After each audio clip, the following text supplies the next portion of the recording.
Perfect. So we have so much great content from Indeed, and they are the sponsor of our next panel that's Land Your Dream Job and Boost Your Career at Any Time. And for those, again, Indeed was founded in 2004, and they are bigger than Monster.com today. And what's wonderful is it's always been free access for job seekers, and 250 million people every month visit Indeed.com, and 75% of job searches are from mobile devices, and they are able to use Indeed everywhere. So we encourage you to go and continue to utilize them in your job search, as well as checking out everything that Vivi has. So as we bring up our next sponsor, I want to let you guys know a little bit programming note that Becca Carahan, who's the professional development and career coach, unfortunately had a family event this morning.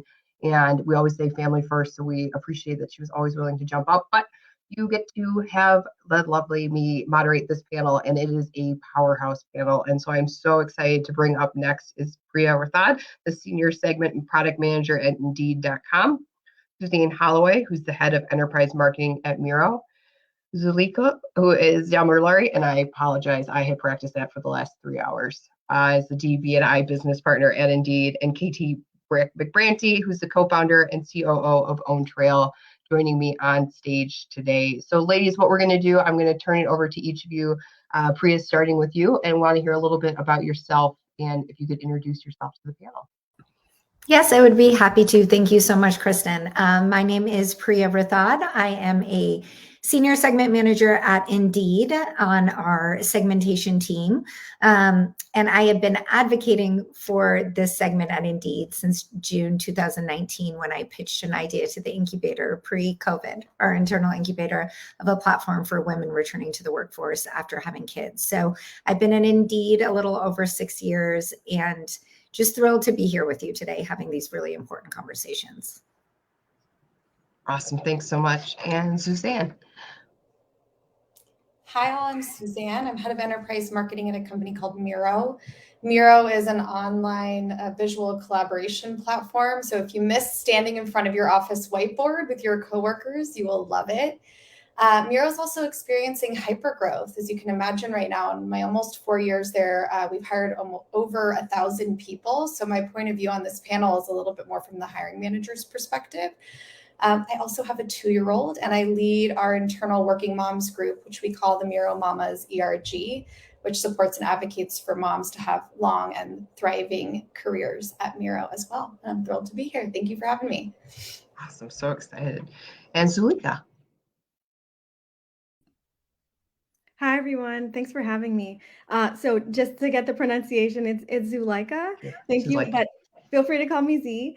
So I am a diversity, inclusion, and belonging business partner here at Indeed.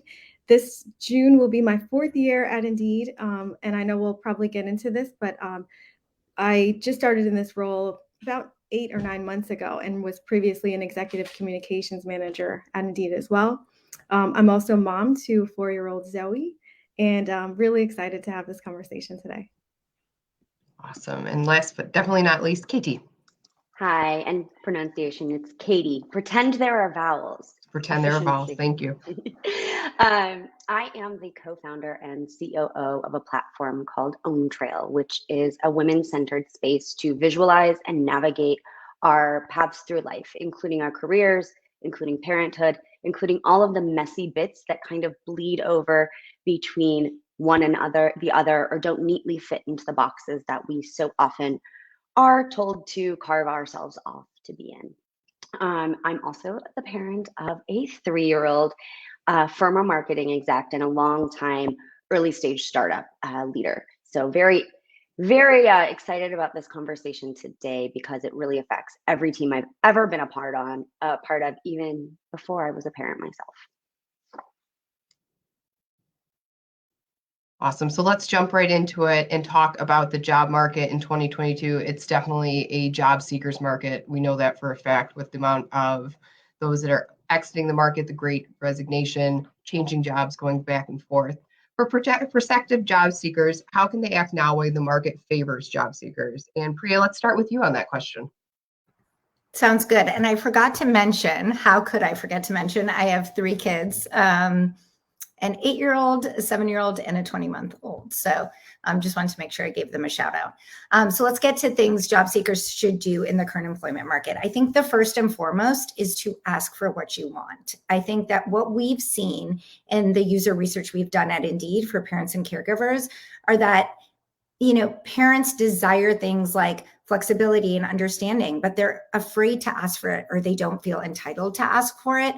And as we've seen from this conference today, work needs women, work needs parents. It's better for the bottom line, and it's better for the culture. So I would really encourage people to ask for what they want. You know, as you mentioned, we're in an unprecedented labor market where employers are having challenges hiring and retaining, which brings me to my next point, is to be confident in the skills that you bring to the workplace.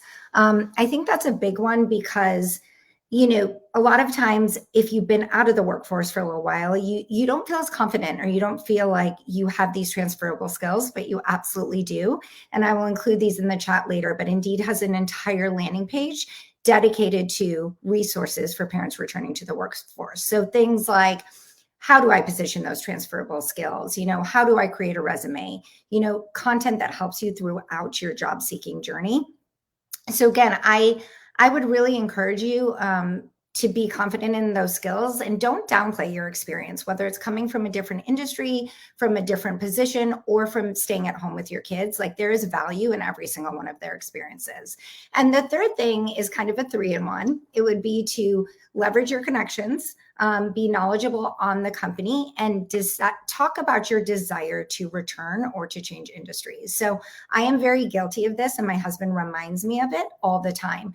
You really don't know how extensive your network is until you sit down, write your contacts out, understand, and really be intentional about it. So I would encourage everyone to be intentional. If you want to switch roles, if you want to go back to work, there's a lot of companies showing flexibility right now in terms of the positions they hire.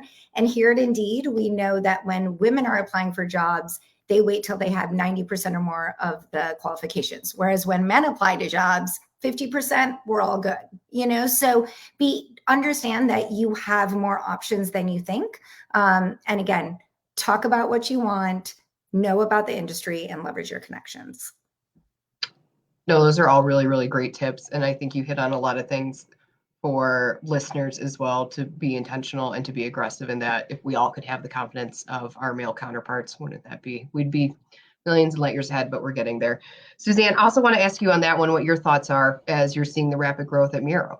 Yeah, and I want to echo definitely what Priya said about confidence. It's never been a better time to be a job seeking mom. And one of those reasons is really purely supply and demand. There are so many jobs and there's not enough talent. I mean, from the perspective of Miro, we have currently right now 332 open jobs in 13 locations. And we recently ranked, top of Fast Company's list of the most innovative companies in the workplace. We raised $300 million in our recent Series C. We're top of the list on G2 for a product, and we have like almost a 5-star rating on Glassdoor. And I only say those things because despite them, we cannot hire talent fast enough. And we cannot find enough talent to fill these roles. Some of my roles are open that I'm hiring for are open for over 9 months, which means it can take me longer to hire someone than bring a baby to term. Sometimes it is a long, laborious process. And recently I hired someone who was pregnant. She posted about it on LinkedIn, and there were like 1 million impressions on this post, which is part of what led me to this panel and this conversation today. And of course, I'm already sort of an advocate and a passionate advocate for women anyway. But the reality is that after she really demonstrated the impact she had in her previous role, she demonstrated the curiosity in solving the problems I was solving for. I was hooked. And knowing how hard it is to find great talent, do you think that I would care, or that any hiring manager would care that she'll be away for a few months? No way. I want her to be here for the next 5 years. And I know it'll take me another 3 months to find somebody that is, not as qualified as she is. So the first thing is apply for the job. There's so much opportunity. Hiring managers are desperate to find you. And as Priya said, have confidence in your capabilities and what you'll bring to the organization. And I think also on the topic of flexibility, I think learning more about how companies are setting up employees to be successful in a hybrid model is really a window into the companies you want to work for. Looking for companies that have a strong point of view on this is important. I think they're talking about it. Companies are being really held accountable right now to share what they're doing to make employees successful with, in-person collaboration, asynchronous work, flexible models that allow companies more opportunities to work from home. Find those companies and see what they have available. I think that's a really good starting point to getting an opportunity at a company that already is sort of demonstrating some initial cultural alignment with your values, if you're looking for something that's evolved a bit more beyond the 9 to 5. And I think that's a really great point, is too often people forget that it's a two-way street. You're also interviewing a company. You have the ability to, turn down offers right now, where sometimes it may not have been historically what we were able to do, but you can always ask these questions. And if it's not a good fit, reconsider. Z, I'm going to turn over to you and ask, given the past few weeks and the rising rapid inflation, how should people evaluate their current job situation, and where should they determine, should they stay, should they go? It's always a scary decision when we're looking at that. What do you suggest? Yeah, so in my experience, I feel like an honest reflection of where you are is helpful. In previous lives and previous roles, I had someone ask me when I was considering just leaving, are you running from something or towards something? And I thought that was really great advice, because it just offered me the time and space to just back up and ask what I'm looking for in my next role. And so again, you talked about like rising inflation, and I think there are some considerations, right? So like if you have the luxury of taking your time, that's a wonderful gift and I would use it. I personally tend to avoid impulsive moves. I also rely on regular paychecks, but I think some people have other factors, right? Like some people maybe have the privilege of taking the time, just exiting a role, and they have a safety net built and they can make decisions at a slower pace. Also, whether or not you're in a toxic environment can impact like how quickly or how necessary it is to make a move. But I think Priya raised a really good point that I think is helpful. And it's just like this self-assessment about what's most important to you in your role. And so as you look for the company that you intend to work for, considering like, is it important that I have like a lower stress job, or flexibility, which I think is central maybe to all of us participating and listening, particularly valuable for parents, that flexibility. For some, it might be an increase in salary. And for others, it may be like an opportunity to be flexible and advance in your career. So there are a couple of things that I wanted to note. One, and I hope this resonates because I genuinely feel this way. I would just trust your intuition, right? We often like think of that as an unreliable thing, but sometimes you just know when it's time to go, and you have to really be honest with yourself. Sometimes you outgrow a space, or sometimes something doesn't feel good for too long.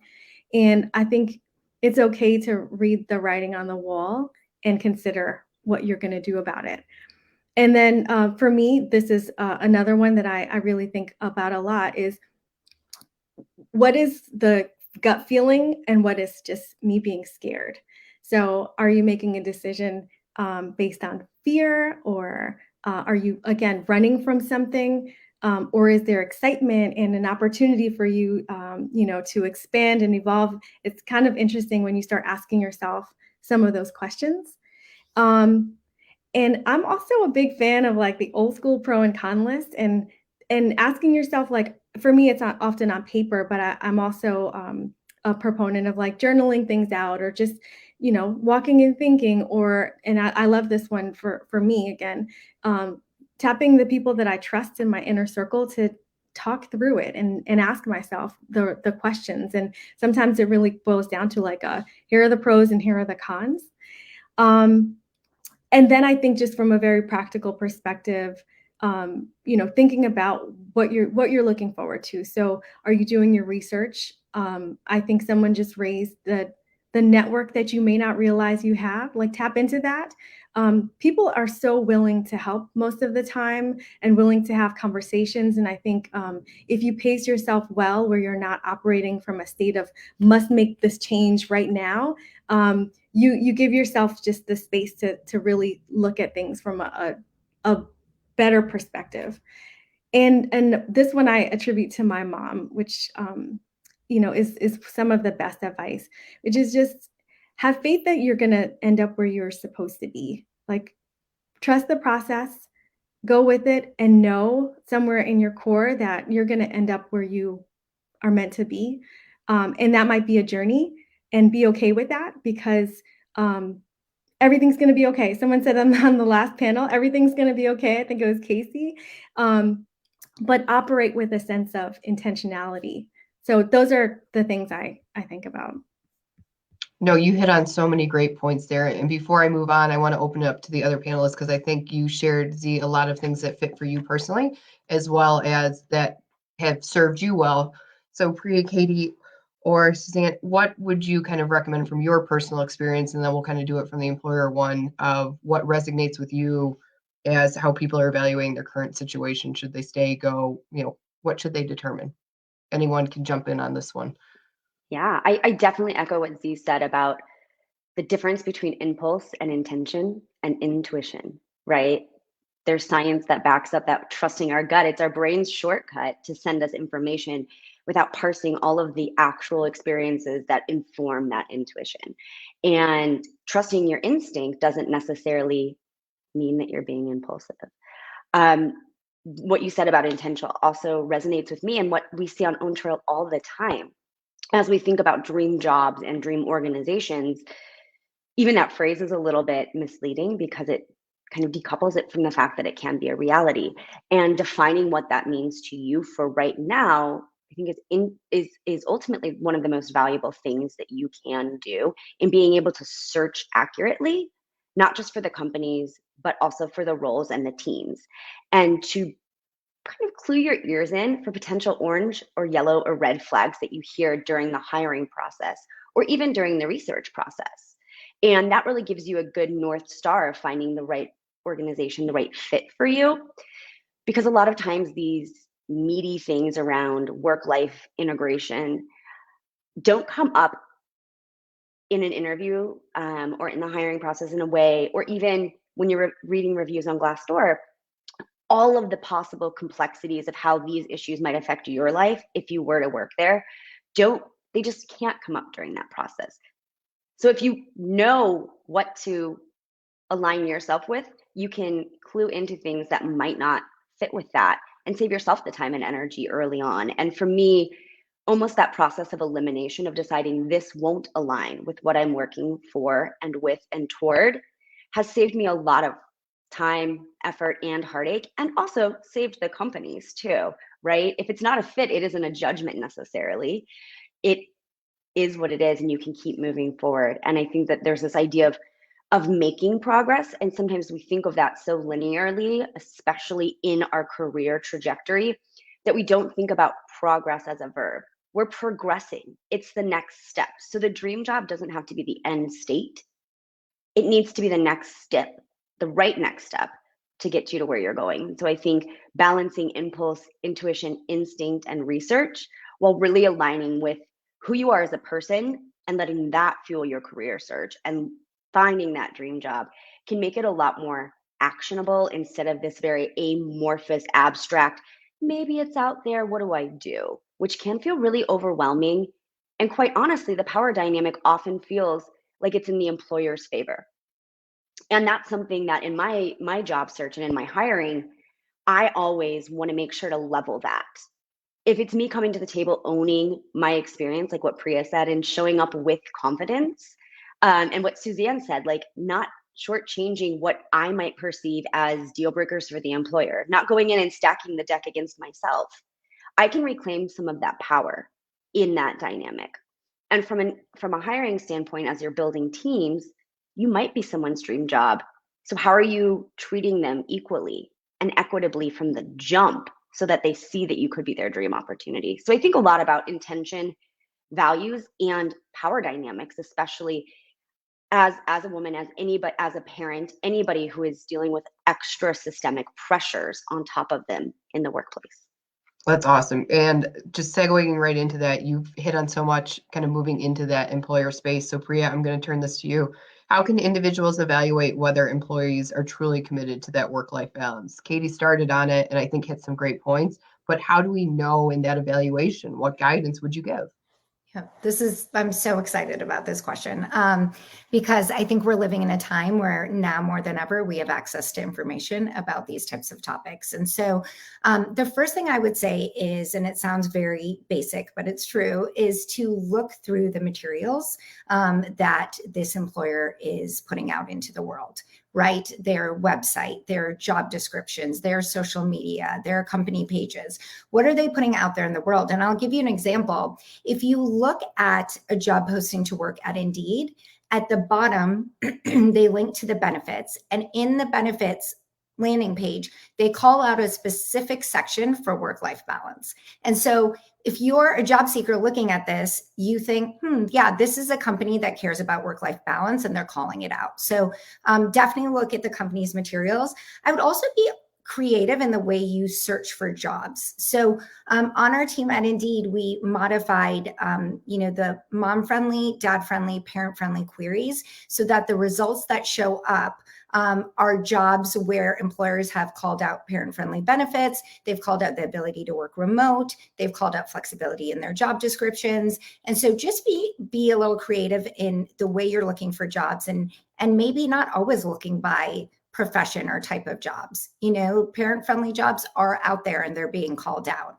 The third thing that I am really excited about that Indeed has started doing is we have company pages that talk about a company and everything that's going on at the company, reviews, etc. But they've created specific parent and caregiver topic pages for the top 10,000 companies.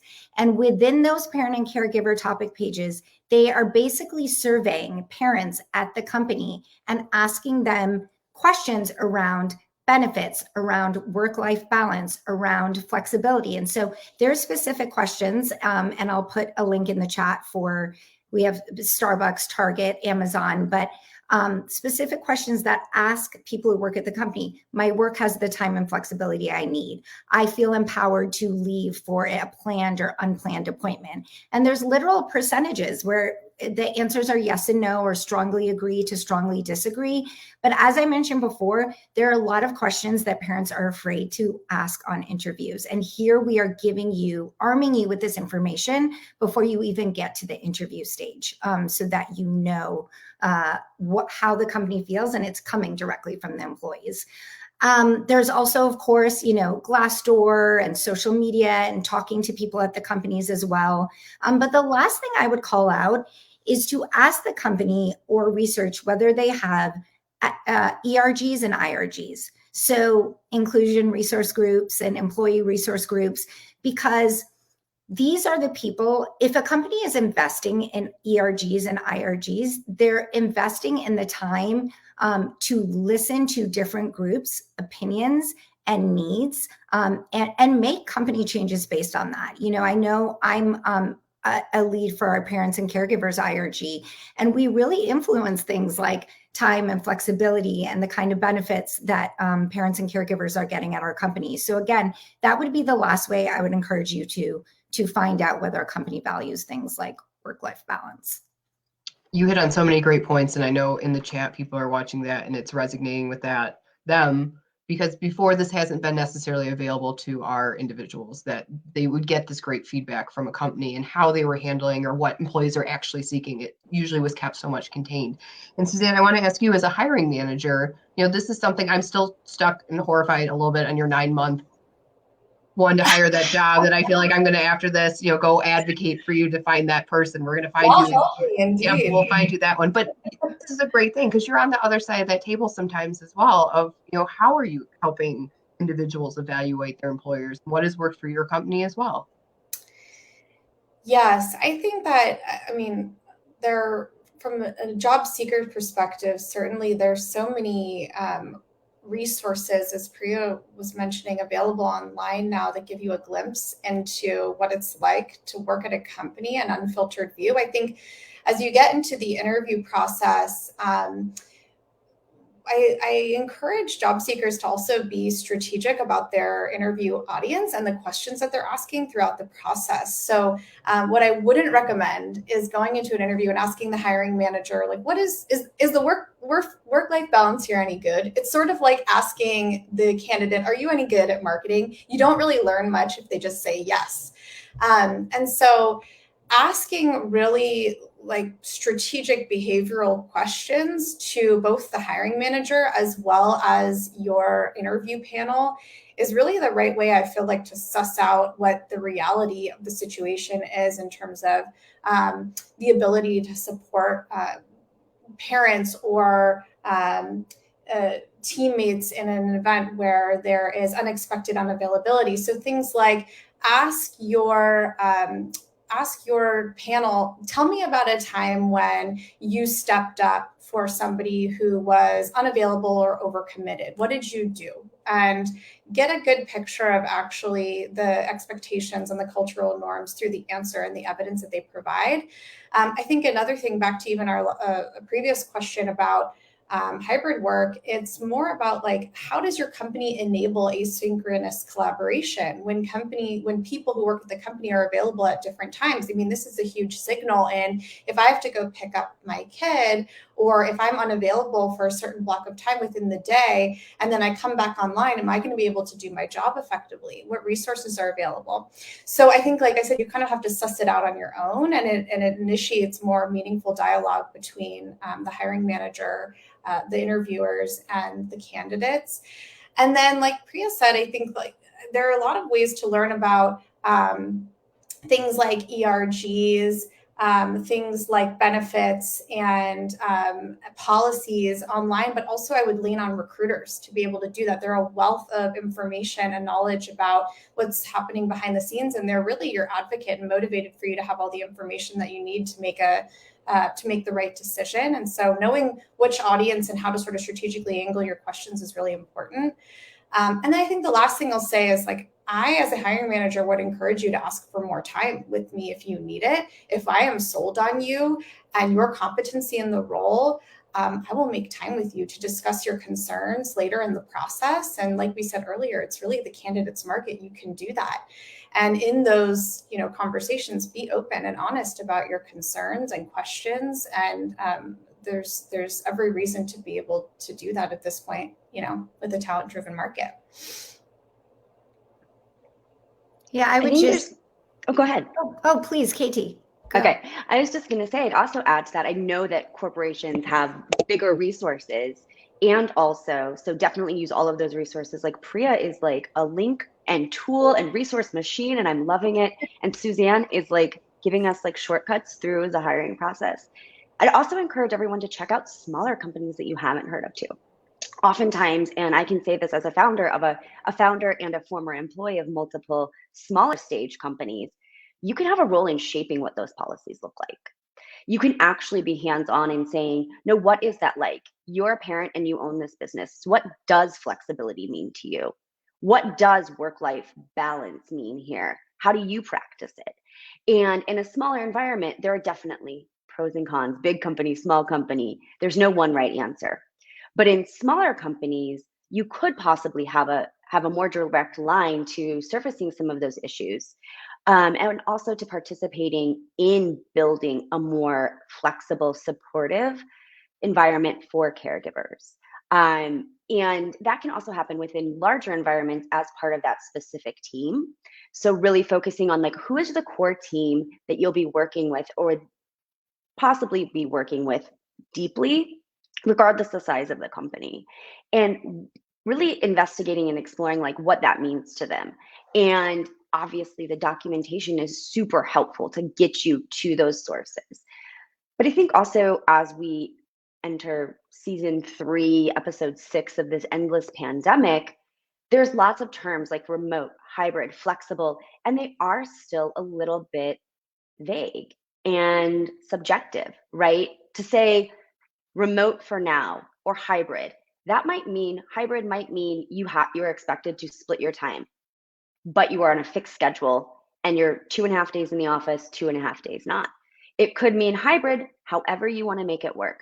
And so really digging into like what those definitions mean specific to your role and responsibilities, as well as what you need from flexibility and that work-life balance, I think is important. They're great keywords to search for, and you should absolutely use these resources to narrow down your options, knowing that it is a job seekers market, and there are possibly options out there that you don't know that exist. So going to some different resources, if you haven't heard of a company, it doesn't mean that they won't be able to give you the benefits that you need.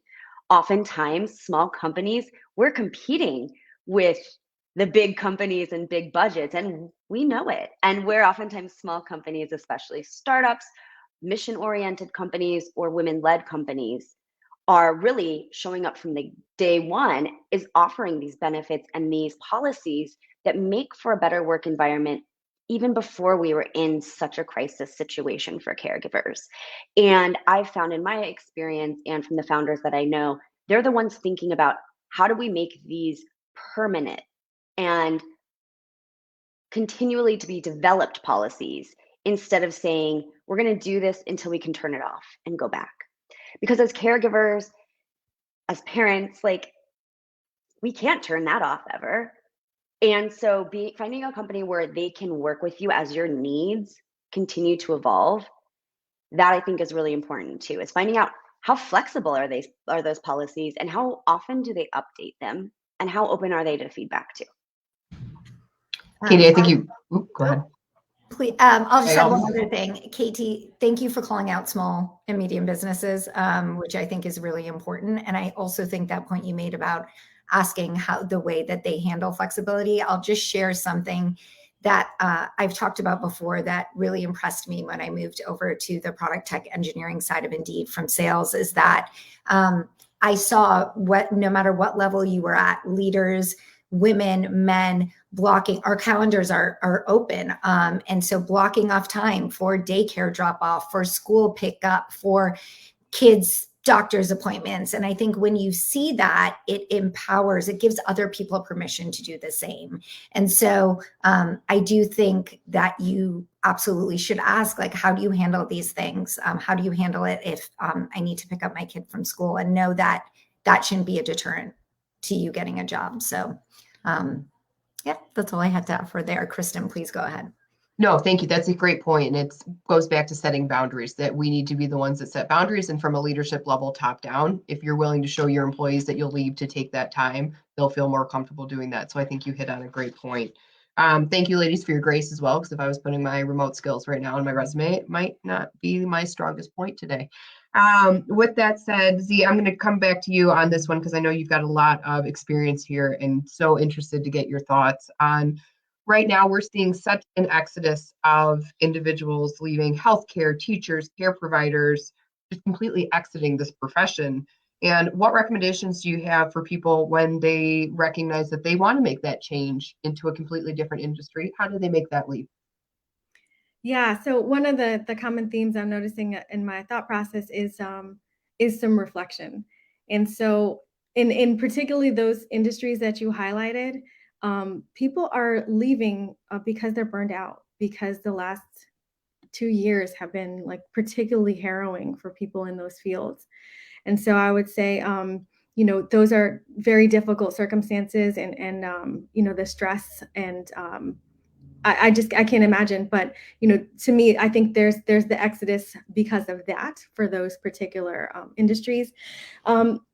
I would really reflect on like what worked and what didn't in general, though, when thinking about your next move, so that you're not jumping from one environment that didn't work for you into another. So if you're leaving specifically like a tumultuous environment in a classroom or in a hospital, for example, that you're not jumping into a high stress corporate job that's going to aggravate the very issues that you're trying to get away from.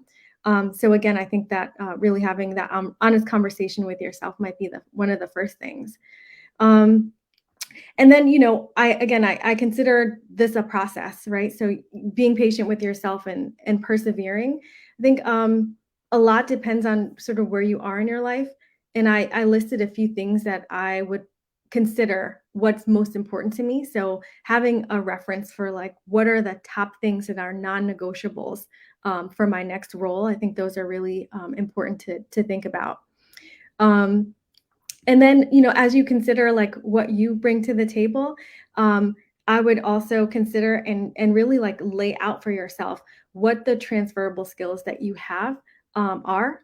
And so, for me, having conversations with people that I trust is helpful to sort of drawing that out. And I think that might just be sometimes difficult, right? You see yourself in a certain capacity for so long, but being able to take the step back and consider, what those skills are from the step back, right? When you're not in task mode.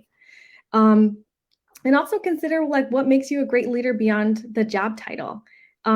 Something, Priya, you may have participated in creating this, but I came across a parents and caregivers guide for managers that was shared with our leadership team and across Indeed. And there were some really excellent call outs of transferable skills from parenting. And so a couple that stayed with me were like, empathy, right? Like, that moms stand fiercely for their people and their teams. Prioritization, for most of us before 8 a.m., we've already had half of a day happen, right? You've got your family ready and, either headed out the door or gotten a kid, together for the morning. Having been adaptable, particularly over the past year, playing multiple roles, teacher in the house, caregiver, CEO of your home, essentially. And then also the resilience and problem solving. So those are a couple. I don't take credit for those because that list was put together by the parents and caregivers group, but it really resonated with me as something we often don't recognize that we're doing. And those are actual skills that you can bring into your next role.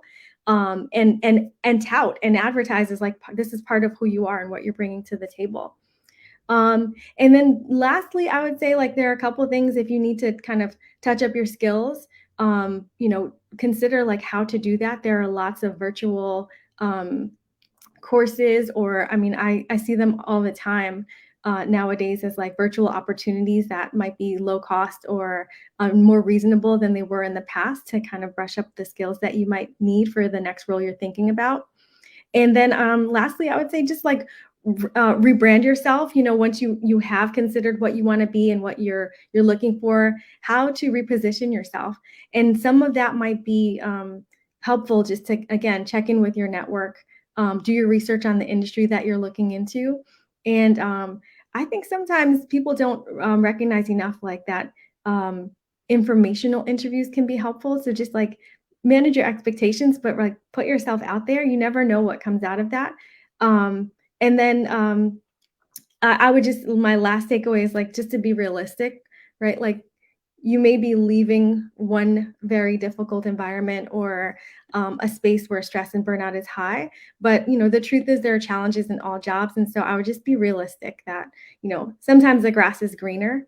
But I know people in my network now who have like shifted roles and they're like, I'm still struggling with X. I think it's a process. Work is not easy. You're always going to have a challenge. So, be realistic. Like sometimes the grass is greener. You're going to have challenges all the time in all roles. As just be realistic about what those might be. No, that's a great perspective. And I think it leads right into some of the questions that we're getting back from the audience. And I'm going to open this up to all of you ladies, because I know you have experience with this both personally and from what you're seeing in your roles. But two of the big things we usually hear about is, what tips do you have if you're coming back from a gap that, now I think more than ever, people are recognizing what moms are doing during their break. And it's not just a vacation and a break. And then also, if you're pregnant and you're searching for a job, there's some corollary in both of these questions. What do you recommend for the gap? And then also trying to find jobs while you're pregnant. Who would like to start off this one? Katie or Suzanne? Sure. I'd like to address the gap. It's something that actually came up yesterday in a workshop I was given. It's like we have this idea that we have to tell our career stories and account for all of the time. right? Like there can't be a gap because it must mean that you were on vacation or being lazy or unhireable. And we know that's not true, but we're afraid of that being the perception. And that's why there need to be more tools to tell our stories in that way. But for those circumstances, what I tell people and what I've done for myself is, if you have the luxury of it, like Z said so well, the luxury and the privilege of the time, to use that to focus on your strengths and what you want so your search can be the most effective. And so you can find places where you don't feel like you've got to sell yourself despite that time, but where you can say, like, yeah, I was being deliberate, or it was time for me to take care of my family and now I'm back. I'd also echo what Z said about the transferable skills. So often, things that we apply in the professional environment are things that we might not have initially learned or practiced or gotten exceptional about at in the corporate environment or in the professional environment. And I think caregiving is one of those. The time management, the prioritization, the absolute grind that is taking care of anyone, let alone multiple small humans with their somewhat nonsensical demands and all of the volumes and all of the things, right? So first, give yourself credit for that. And then think about how that time, A, wasn't a waste, wasn't dead space, but was meaningful time for you to either align with your values and figure out what you want next, and also how you are still keeping those skills sharp. And it might be in indirect ways, like that you do with caregiving or that you do in upskilling. It might be very specific ways in how you maybe mentored on either side of that, right? And again, examine the power dynamic there. If you're in between or focusing on a pivot, it doesn't mean that you still don't have skills and experiences worth reaching that hand back down the ladder while you're also reaching up to somebody to pull you to the next level. And think of it that way. How are you reaching across your network multi-directionally, not just to pull you up? Because sometimes that introduction or that reframing of your experience in this gap could be coming from somewhere that you haven't thought of. Ah, I love that. That gave me chills. That was really good. I appreciate that feedback. Ladies, anyone else that would like to kind of tap either addressing the gap or job hunting while pregnant? Suzanne, or Priya? Sorry, I will jump in talking about, I know there was a question specifically around, taking a pause during COVID due to childcare issues, and then trying to re-enter in a different industry without taking like a huge pay cut or career cut. And, I know I sound like a broken record with these transferable skills, but I really would encourage you to look at, I know we've all said it, but I'd really encourage you to look at what it is that you want to do next. And there's a couple of things that the panelists have said that I think help with this. So one is, I know Z and KT, you both mentioned transferable skills, right? And so look at what you did before, what you want to do next, and how those two things might apply, and then trying to level up a little bit in that industry. So I think Z, you mentioned this as well. Are there courses that you can take online and things that you can do to help you get closer to that industry? I'd remind you, like we all said, you are in the driver's seat right now with this kind of job seeking market. So kind of reach for the stars, ask for what you want, and be confident in that. And then I'd also say, sometimes you have to take a step down to take a step up. And I know, financially that isn't always possible, but I'm an example of, I was in sales for several years and ended up going over to product to work on parents and caregivers. And, I think that is ultimately getting me to where I want to be in my career. So maybe a lot of times, look at the bigger picture. If you can, let's keep in mind, we can't all afford it financially, but maybe if it's a little bit of a step down, it's going to take you where you want to be eventually. I would add just one small component to that as well. I think, I've talked about this in the past, but, we are so multidimensional. We may have, one career path, and I think giving yourself space to evolve is a beautiful thing. It doesn't always have to be in your career path. There are things and that are spaces where you can bring your passions and your strengths that are not always linear to your career and not always, it's not always going to bring you forward there, right? So if I'm passionate about something, perhaps there are things that I can do separately, like in addition to my career, if I don't have the luxury of stopping and or making abrupt changes. I think that also there are things that you can do to kind of bolster the things that are really valuable and important to you. Sometimes a 9 to 5 is what it is, and that's one facet of who you are, but it doesn't have to be the only thing. So No, that's huge. I think you've hit on a lot of great points there. Suzanne, any closing thoughts from you on that topic before we wrap up this panel? I mean, I'll just share a personal anecdote that validates a lot of what all three of these panelists have said about transferable skills. I mean, I had my son basically right before pandemic hit, and I think a lot of the conversations that you have going on leave are about trade-offs and like, how am I going to manage things when I get back? And I remember my manager at the time said, who was a mom of two, said to me, like, get ready to power up and have superpower skills in prioritization. And like, she really emphasized a lot of the things that I would bring into the organization as a result of this huge change in my life. And they couldn't have been more true and applicable in this COVID time where everyone had to sort of level up their skills of self-efficacy and prioritization and just proactive and strong communication. So I completely agree. I think that sometimes it's like a really important reminder to tell moms who are headed on leave or pregnant and are worried about that evolution of, what they need coming back into the workforce. I know it meant a lot to me.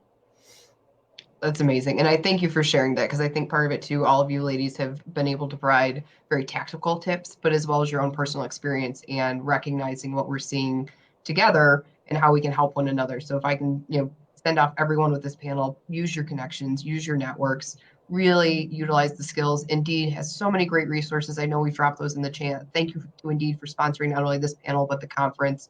And I encourage everyone to follow and like all of our speakers. So Priya, Suzanne, Z, and Katie, thank you so much for being a part of this panel. Wonderful advice. I wish you a great rest of your day.